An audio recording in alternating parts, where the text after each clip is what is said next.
COVID's had a weird double effect. I think suddenly the risk of losing things has made them feel a bit more precious. All of a sudden, it gave me my family back. My kids are, well, they're 20 and 17 now. And they were a year younger when we started this, and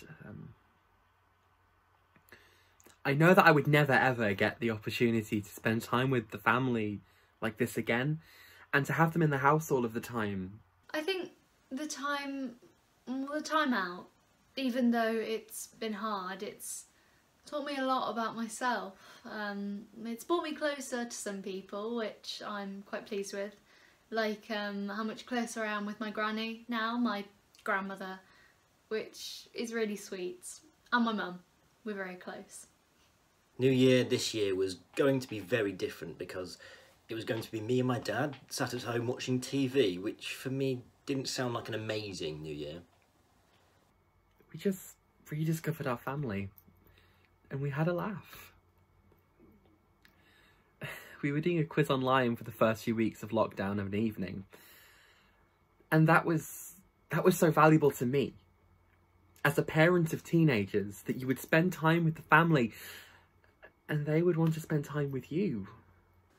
However, Dad brought some snacks in and we watched the best of the 1980s on channel 4 or 5, and I bounced from Zoom call to Skype call with different groups of friends, which was really nice.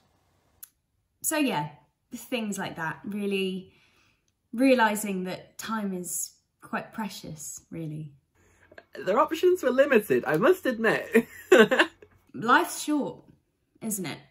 Certain things that I think people want to do, they should just do, because you never know what's around the corner, really, quite literally. So yeah, lots of nice things, really spending time as a family and doing things you wouldn't normally have time to do. So yeah, some of that's quite positive.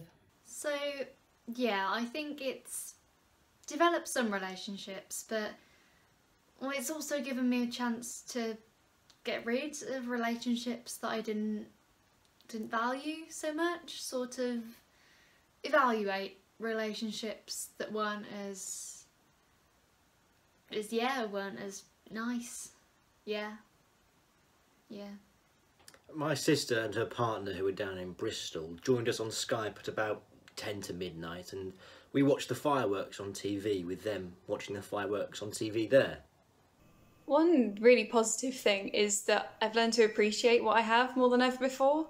Like my family, friends, work, daily life, you name it. Once we eventually get back to living our lives, I'll be sure to work harder than ever before. Yes, more family time, opportunities to experience our gorgeous city, go on nature and historic walks. It's been eye-opening. It was sort of the best alternative to having them in the room with us, so yeah, actually it was nice, and I was kind of surprised at how enjoyable of New Year's it was. I talked to many more people than I did before. I think before my life was quite small. I used to speak to my mum and my boyfriend at the time, and so my bubble was quite small, which now I think I've had to branch out a bit more, so I'm much more social now, I think, and I know there's more people to talk to than I would have thought before. Also, I just drink a lot of tea now. As a house, we just drink gallons of tea. We just had time together, and that's a gift that I would never ever be sorry about. It's one of the most important things that's happened.